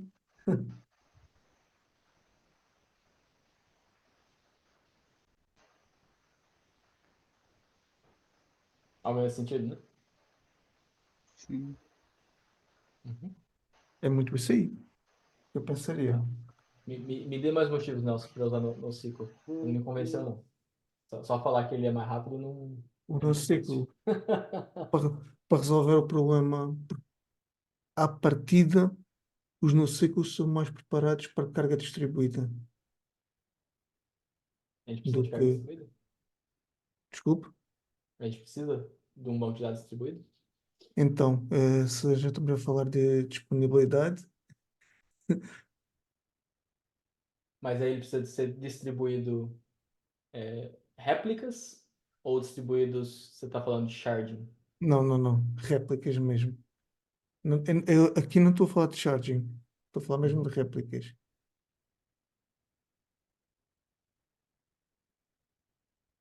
E como o acesso aqui não é. Aliás, até porque é que não, se nós estivéssemos num cloud provider aqui, porque não iria se calhar para um DynamoDB, por exemplo? Porque lá está, nós sabemos que o problema de um DynamoDB é a modelagem dele, se não for bem definida logo de início. Aqui parece que está bem alinhada, bem definida. Nós sabemos com clareza o que é que poderia ser uma primary key e uma secondary key. Hum? E isto para pensar no quê? Mesmo na performance dele. No entanto, no entanto, como o capítulo traz e é interessante, é, existe a possibilidade de fazer buscais com o Redis. Mas uma coisa não não invalidava a outra. Se estivesse num cloud provider como a AWS, se, na, se eu estivesse numa entrevista e soubesse que a empresa tinha uma cultura da AWS, eu apontaria para um DynamoDB. Para este caso aqui, o Analytics, não. O Analytics aí talvez para um ciclo, ou talvez até para um mongo, talvez desse. Mas neste caso aqui em concreto, aí é muito nessa linha. Massa. Opiniões? Quem discorda da minha ideia? Eu acho que para leitura, um banco-chave valor já resolveria o problema, que a gente precisa ter a short e ele retorna long. Esses demais dados a gente precisa mais para a parte administrativa, como owner. E isso raramente vai mudar. E a escrita ser um pouquinho mais lenta em escrever em dois lugares talvez não seja um problema. Então eu pensaria também talvez de ir por esse mundo aí, né? Uhum. Certo? Vai ter mais dado duplicado em dois lugares, vai ter mais gasto de armazenamento, mas talvez tu vai ganhar um pouquinho mais em performance em ter um banco chave-valor ali para retornar só, para trabalhar só para a leitura daquilo. Uhum.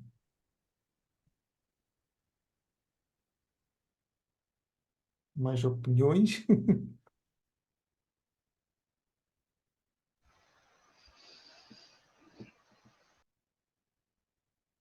No caso que a gente está falando que o NoSQL seria melhor para as réplicas, pensando que a gente vai ter mais leitura do que escrita, qual que seria o trade-off da gente usar um SQL com réplica? Assim, para entender mesmo se de fato o NoSQL ele tem essa característica forte, se você precisar replicar o dado, nesse sentido que a gente está aqui, nesse problema que a gente está resolvendo, se ele vai se comportar melhor em nível de escalabilidade e disponibilidade. Você tocou Historicamente, exatamente no meu ponto, Ricardo, que eu ia comentar.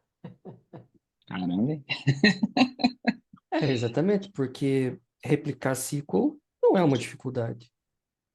Sim. E outra, se a É gente um quiser dado tabelado. garantir, exatamente, se a gente quiser garantir também que a short ou hash seja único, se você ter vários bancos de dados, quando você trabalha com réplicas, geralmente só tem um que é master, né? Então, para você Que de normalmente é onde fato, está escrita, né? exato, então para você de fato tomar vantagem, talvez aí desses bancos distribuídos, você vai ter que considerar o sharding, né? O Dynamo tem isso por padrão, né? Ele já vai fazer o sharding baseado na tua key. Só que é isso que vai dar poder para ele, né? Você ter essa distribuição, para você não ter que salvar no master em um só, porque senão você vai ainda estar martelando o mesmo servidor, né? Mesmo que tenha réplicas. Sim, no ambiente mais básico. Só Sim. trazer esse ponto aí. Uma coisa que eu queria levantar, que eu não sei muito bem as features, assim, tipo, dos bancos de dados. Mas, nesse caso, a gente teria que ter um TTL aí para depois fazer um novo short URL, né? A gente vai fazer um replace disso, né? Se eu entendi certo, se eu entendi bem. É isso, Como né? assim? É porque as URLs são temporárias. Basicamente, um time to live, isso daí tipo, não vai precisar. Ah, é basicamente. Desculpa, eu fiz confusão. Basicamente, tem um time to live ali, depois disso é deletado. Basicamente isso. A gente vai precisar lidar É, com isso. essa é uma opção, mas acho que a gente definiu que as URLs não são deletadas e não são atualizadas no nosso cenário aqui. Tá, Isso, Tanto é que isso. foi. mas. Tá lá na conversa com o recrutador no livro, né? Já Isso. está definido isso. É. A- Ah, O nosso, Mas lógico, nosso requerimento fala isso, mas não quer dizer que não obviamente pode conversar aqui. Uhum. não. Então, eu queria dizer se, de fato, eu acho que deve ter alguma coisa relacionada a isso. Se a gente fosse lidar com URLs temporárias, vamos se dizer Uhum. assim, né? Se existe alguma feature de algum banco de dados que configura um time to live e aí depois ele automaticamente ele deleta isso, expurga. Uhum. O Dynamo eu sei que tem, o feito de TTL, e o Redis também tem. O Agora, Redis eu sei que tem, agora, o Dynamo eu tenho certeza que tem, agora os outros não sei. O Dynamo tem. é mais NoSQL, né? Acho que SQL, eu queria saber se algum SQL teria isso. Não que eu saiba, assim, tipo, out of the box, Uhum. né? Do tipo, você seta essa tabela para que os registros durem tanto, né? Pode, Normalmente você Sim, tem processos nos jobs, né? Que você você pode colocar um job que configura. ele vai capando os mais antigos. Mas, assim, o job até não funciona muito bem nesse caso, porque você vai configurar o job para rodar uma vez por dia, por exemplo. Porque senão o job vai ser Ou, algo concorrente à gravação e leitura, né? E o job vai rodar a cada, sei lá, 10 minutos. Se o teu TTL é de 5 minutos, o TTL não vai funcionar, né? tá. O Mas que aí esse teria que job ser... que você. eu acho que é muito preciosismo, entendeu? Você pode capar os do dia, entendeu? Os do dia, Não, tipo, mas daí o que você talvez faria é, por exemplo, teu TTL é 5 minutos. Aí você define Sim, um campo início e um campo fim. E na hora que você fazer o get, você só pega aqueles que a data fim é maior do que a data atual, né? Isso em termos de usabilidade. Daí sim, o job pode rodar uma sim. vez por dia e capando os que são lixo, né? Ah, tá. Mas em nível de job que você está falando, aí a gente teria que ter um script, né? Tipo, algum job que a gente ia desenvolver, não seria uma feature do próprio banco de dados. É isso que eu queria entender, só isso. é um job que executa uma query que faz a limpeza dos mais antigos. Ah, sim. Não, acho que essa complexidade não. Eu estava pensando mais em nível, tipo, se tivesse alguma feature do próprio banco de Uhum. dados que a gente conseguisse usar. É nesse Uhum. sentido. É, No fim do eu dia, nunca ouvi falar de nenhuma para banco fim do, SQL. no fim do dia, o Dynamo, o Redis, por baixo dos panos, eles vão ter algum job rodando e limpando, né? Tanto que o Dynamo, o TTL dele não é garantido, né? Não é garantido que o dado vai sair exatamente naquele minuto. Ele vai sair eventualmente, depois que ele tiver expirado. Mas não é Uhum. garantido que ele saia exatamente. Provavelmente porque tem um job que roda de tanto tempo lá atrás, né? É mais para Mas, você não ficar preocupado em cuidar disso. exato. Sim, exato. Mas para SQL, de todos os casos que eu encontrei, eu tive que ter alguma coisa externa no select na tabela e e apagando os mais antigos baseado em Não, qualquer critério. top. Obrigado aí, pessoal. Ou até, sei lá, não sei se é o caso, mas até S3. Aí você deixa configurado que ele vai tirar, o S3 você configura se ele vai expurgar ou se ele vai mandar para o novo nível, né? Até chegar no Glacier. Ah, sim. Mais quente, porque quanto mais quente, mais caro. Quanto mais frio, menos caro. Aí você pode tirar do caro aqui e vai colocando para lá, e você nunca perde. Ou você pode falar, depois desse TTL do hot aqui, ele some, ele expurga. Aí você não vai conseguir mais ver ele. Também é um tipo de dado. Show. Não tem muito segredo, né? Os que fazem automático para você, na verdade, é uma funcionalidade que faz uma coisa para você e muitas vezes é igual o Giovanni falou, eles nem garantem, né? Por quê? Porque você está comprando outra coisa dele, né? É a alta taxa de distribuição dele, né? A alta capacidade de distribuição. Até ele limpar em todos os lugares que está distribuído, é isso que ele coloca a observaçãozinha lá bem embaixo para você, né? Vai limpar, só não garanto que é na hora. Show. É por isso, né, o Giovanni, que ele garante que ele não garante que é limpo, tipo, naquele exato momento em tudo, entendeu? Pode ser que tem gente lá na puta que pariu que vai acessar uma informação que para você está parecendo estar excluído, mas para ele ainda não está. Agora, agora eu não lembro exatamente. Não, eu acho que é isso mesmo. Que, tipo, você pode dar um select naquela chave. Ele pode retornar alguma coisa porque ele está lá, mas aí para você, no lado da aplicação, o que você geralmente faz com o Dynamo é você mesmo checa o TTL, né?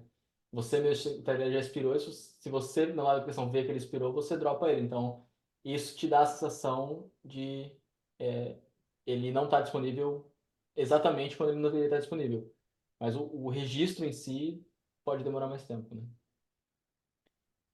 Mas Talvez para enriquecer assim, para enriquecer e ser uma tomada de decisão ser mais assertiva, talvez fosse interessante também discutir um pouco o teorema Capra ali, né, para ver o que é mais importante ali para o negócio, né? Não pode duplicar de forma alguma, né? A gente precisa de consistência ali e, e tolerância à falha ali, né? Partition tolerance. Aí tem que ser banco SQL, né? Não tem jeito ali, é melhor. Vai garantir mais, a gente vai poder fazer uma réplica, a gente vai poder, né, criar um pool de conexões ali, tem um cache ali que pode ajudar a gente. Acho que talvez partiria daí, né? Mas, sei lá, se a gente pode afrouxar um pouquinho ali, né? A gente que precisa mesmo é de performance, né? E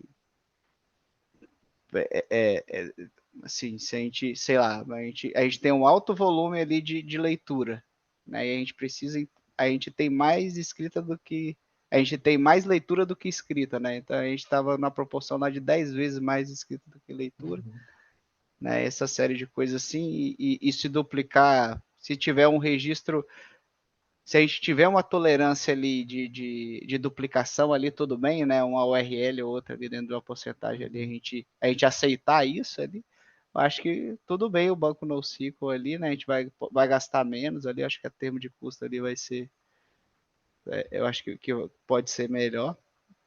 Agora, se não, né? Se falar, não, a gente não pode de forma alguma, porque sei lá, né? Se eu acessar uma URL curta aqui, eu posso acessar uma informação ali que não deveria, né? Algo do tipo assim.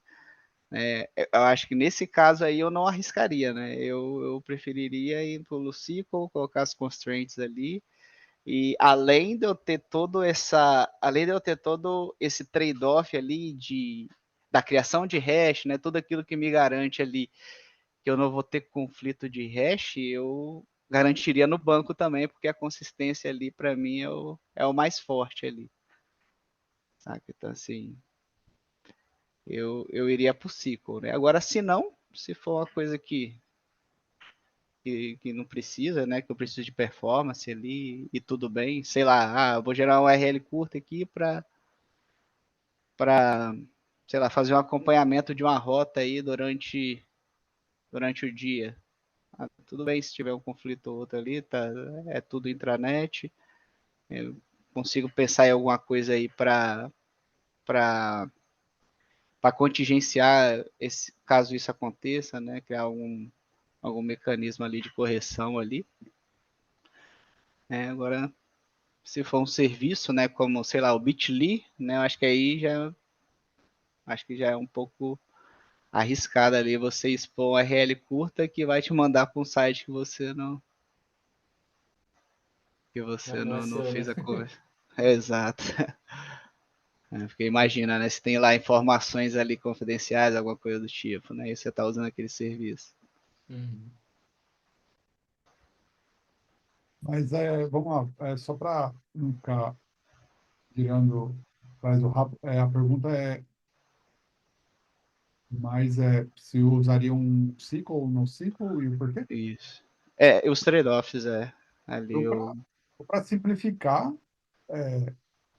eu iria por um serviço gerenciado, e eu iria por um negócio mais simples possível, que você só vai lá e, e faz o setup rápido. Normalmente, um NoSQL é super rápido o setup, e é simples, partiria pela simplicidade.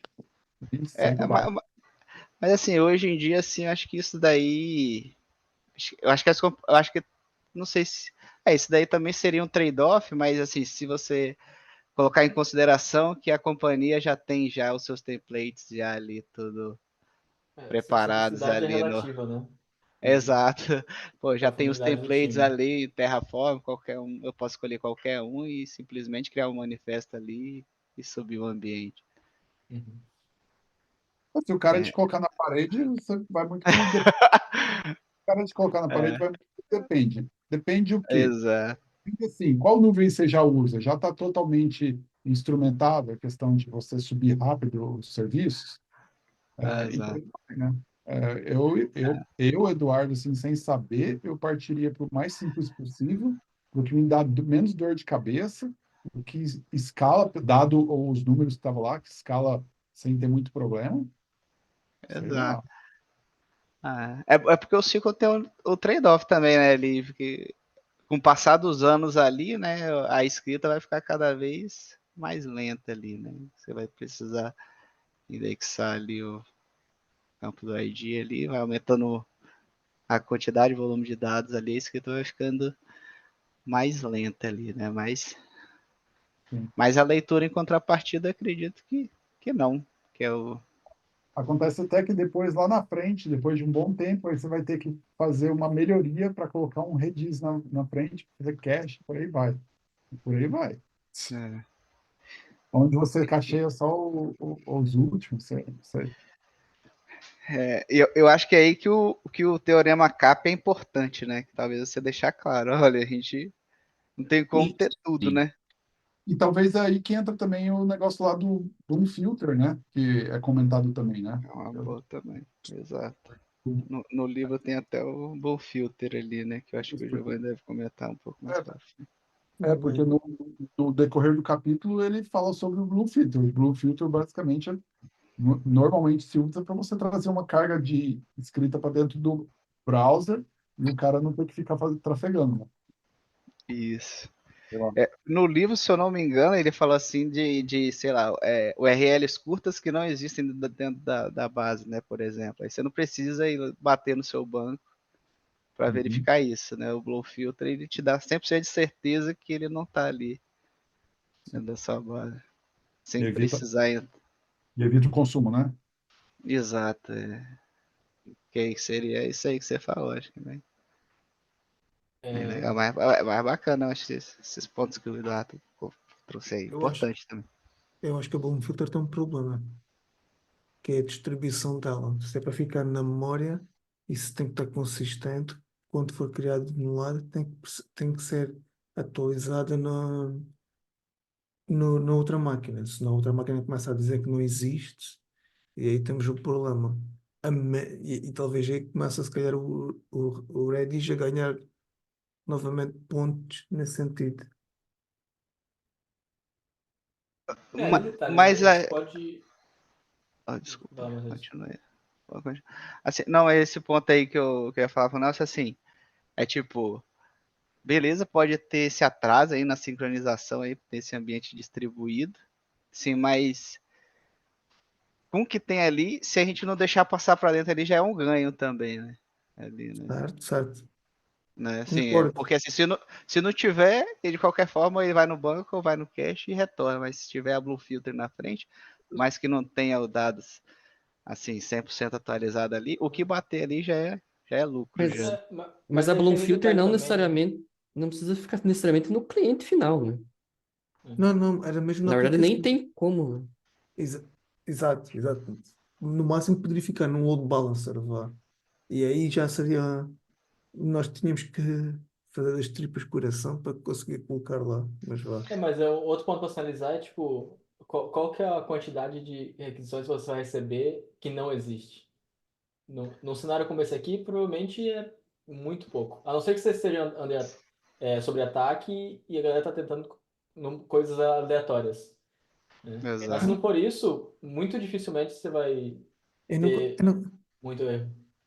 Sim. Bom, depende, Giovanni. Se você já pensar que olhar para o propósito, que é algo que seja curto para fácil escrever, significa que se alguém escrever no URL também é fácil de enganar.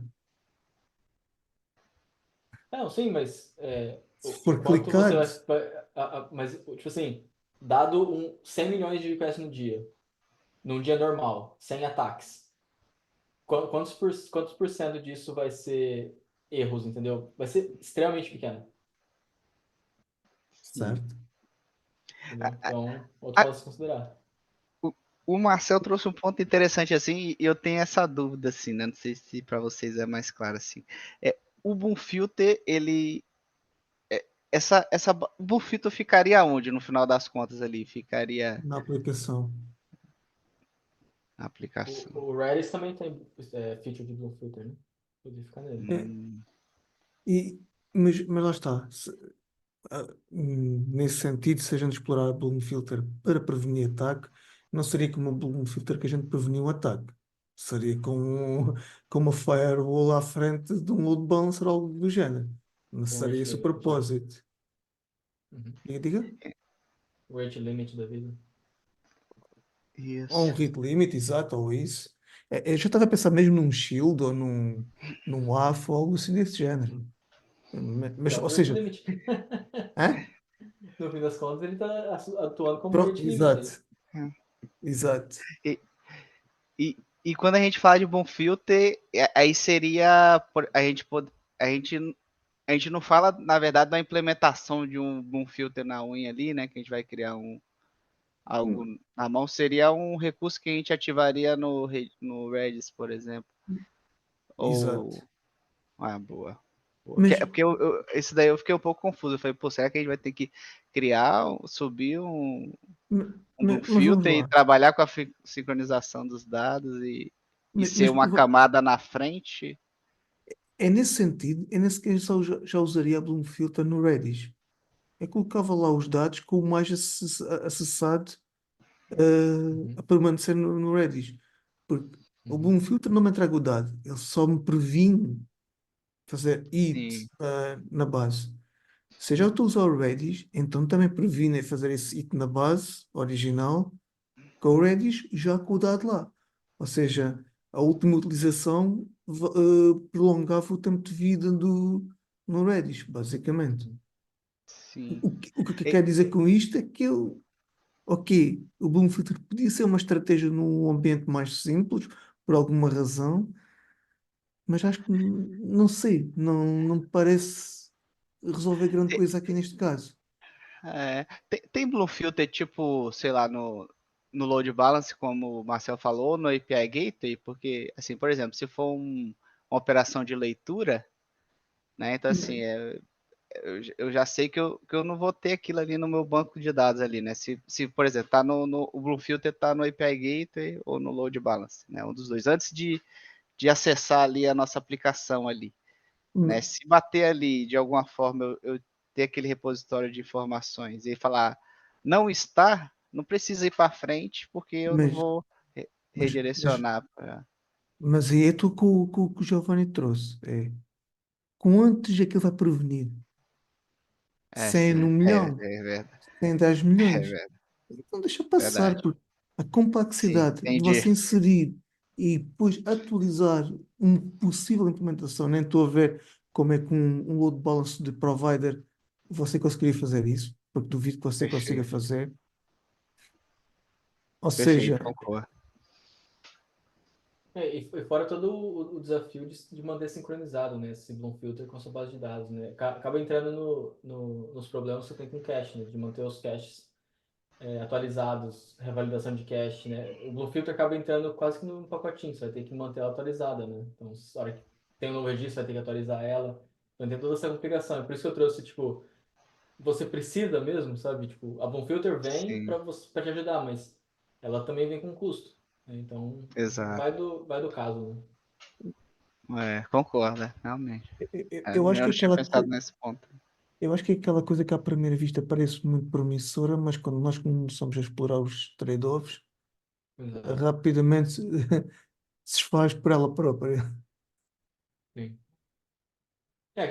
De novo, né? É o ponto de você saber onde aquela coisa é ruim, né? Quais são a parte ruim de você usar isso, né? Quais são os desafios que tal coisa te traz, né? É,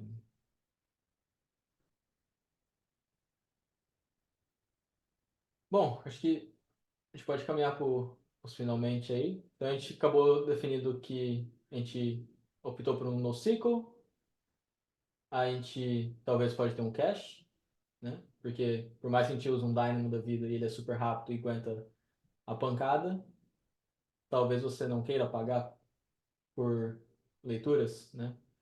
Então talvez ter um cache ali com os registros mais utilizados já deu uma ajudada, né? Mas aí é aquele detalhe, né? Para você ter o cache dos mais utilizados, tem que saber quem são os mais utilizados, né? Então, lá no seu retorno, teria que ter alguma coisa que você sempre bate no servidor para você saber quantos estão sendo acessados, né? Então, uma coisa leva a outra, né? Então, tipo, para você ter um LRU, você tem que ter Analytics, algum nível de analítico, né? Então, uma coisa acaba levando a outra, né? Mas é só fechar, então, em termos de escalabilidade, a gente bateu em cima dessas coisas, né? Ter load balancer, falou um pouco de sharding também, o caching pelo da Bloom Filter. CDN, talvez, eu acho que eu vi em algum lugar de ter CDNs dinâmicas, não só para arquivos estáticos. Existe, é interessante. Mas seria uma forma de caching, né, de certa forma. E, bom, acabou que a gente discutiu aqui sobre o rate limit e analytics também. Ups. Eu, eu sugeriria mais uma estratégia, já que estamos aqui na parte de deep, estratégia de API. E aqui na API eu separaria o endpoint de get do endpoint de create e todos os outros possíveis que possam aparecer. Porquê? Quando você fala separados, você coloca cada um num serviço diferente? Ou numa Lambda ou numa API completamente distinta, só com aquele propósito. Porquê? Quando olho para o get, é uma coisa feita uma vez, dificilmente vai ser alterado. Enquanto todo o restante da aplicação pode receber novas features, como por exemplo features de analytics, features de validação e tudo mais. Para quê? Para quando ser feita um deploy, tudo bem que a gente pode usar uma estratégia como Canary ou qualquer coisa do género, ou Blue-Green, mas para impactar o mínimo possível na disponibilidade.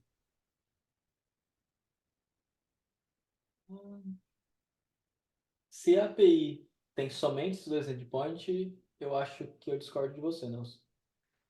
Eu não acho que justifica isso. Quando falo nisto, é pensar no futuro da parte de management escalar. Ah, talvez.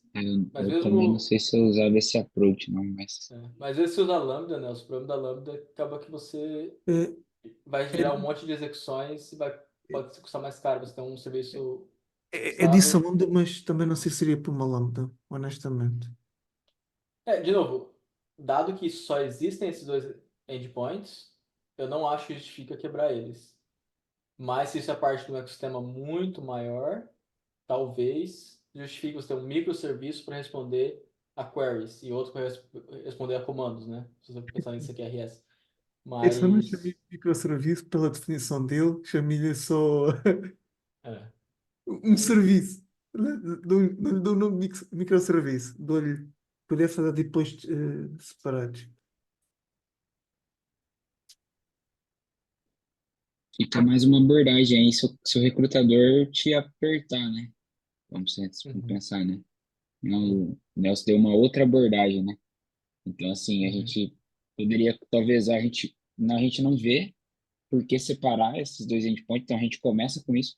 E se tiver Sim. gargalando, se a gente usou todas uhum. as abordagens possíveis com cache e tudo mais, a gente pode ir por um último approach, sabe?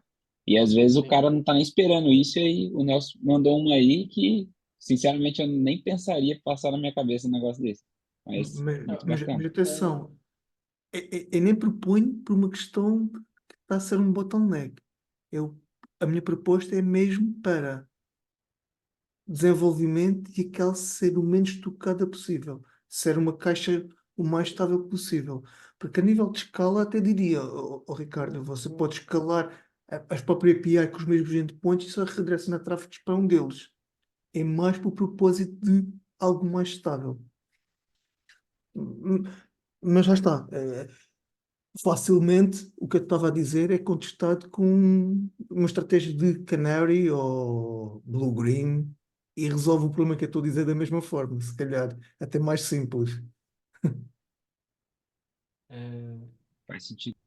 outro ponto também é você usar filas também, né? Você pode enfileirar, se o negócio permitir, você pode enfileirar a entrada de criações e gerar por demanda e mandar um e-mail para a pessoa. Né? É uma forma de você mitigar a entrada Você, também, se tiver você muito. diz o get, como é que você O enfileirava post. o get? O post. O post, né?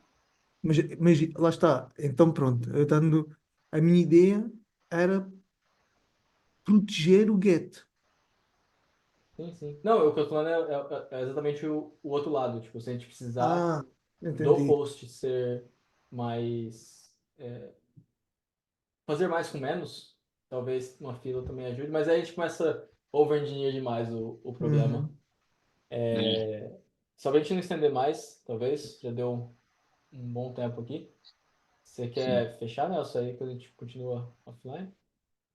A implementação, afinal, como eu tinha pensado, fica bem mais curta.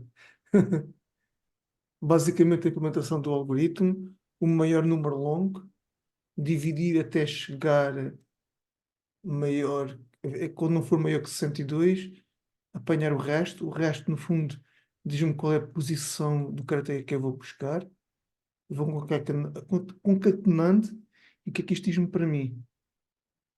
Aquilo que eu estava mesmo a pensar, que é o 9 é 9, o 1 é 1, mas o 10 é A, minúsculo, Uhum, uhum. e por aí vai. No Uhum. fundo, A gente vai depende do encode que você está fazendo, né? Dessa forma ele vai ficando menor. E é interessante isso aí também que você pode embaralhar, né, o seu dicionário, e aí fica um pouco menos previsível, né, os seus códigos gerados. É uma forma de você deixar ele um pouco menos ah, previsível. exato, exato. Pode dar uma embaralhada aí, contando que você sempre. É que assim também, né? Você pode dar uma embaralhada nele, né? E aí você mantém o mesmo dicionário, tudo certo. Uma baralhada já foi. Tipo isso. Mas pronto, lá está. No fundo, era aquilo que não percebi aquilo algoritmo de ainda há pouco, mas esta era a ideia que eu tinha pensado. Massa. Bom, vamos fechar aí, galera? Acho que é isso aí, gente. Se ninguém tem mais nada, alguma dúvida, partimos para o final. Dou-lhe uma, dou-lhe duas, Hoje, dou-lhe hoje três. é só. Por hoje é só. Bem, gente, e por hoje foi isso. Acabamos por fechar aqui este capítulo do encurtador do URL. Para o próximo capítulo, o que é que vem? Vamos dar só aqui um spoiler. Web crawler. Web crawler. Web Interessante. crawler. Interessante. É isso aí. Para a próxima segunda-feira vamos falar então do web crawler. Nesta próxima sexta-feira temos o nosso encontro de algoritmos e estruturas de dados e vamos falar de sliding windows, também bastante interessante. Ahm, É isso aí, gente. Obrigado a quem acompanhou até ao final. E vamos deixar o link da comunidade e no, em baixo na descrição da nossa gravação. E é isso aí. Esperamos por vocês na nossa comunidade. Estamos todos os dias lá a discutir algoritmos e outros assuntos, e estruturas de dados e system design. Já somos perto de 500. Esperamos rapidamente chegar aos 500, que é para ser um número bonito. É isso aí, gente. Tchau, tchau. Até a próxima.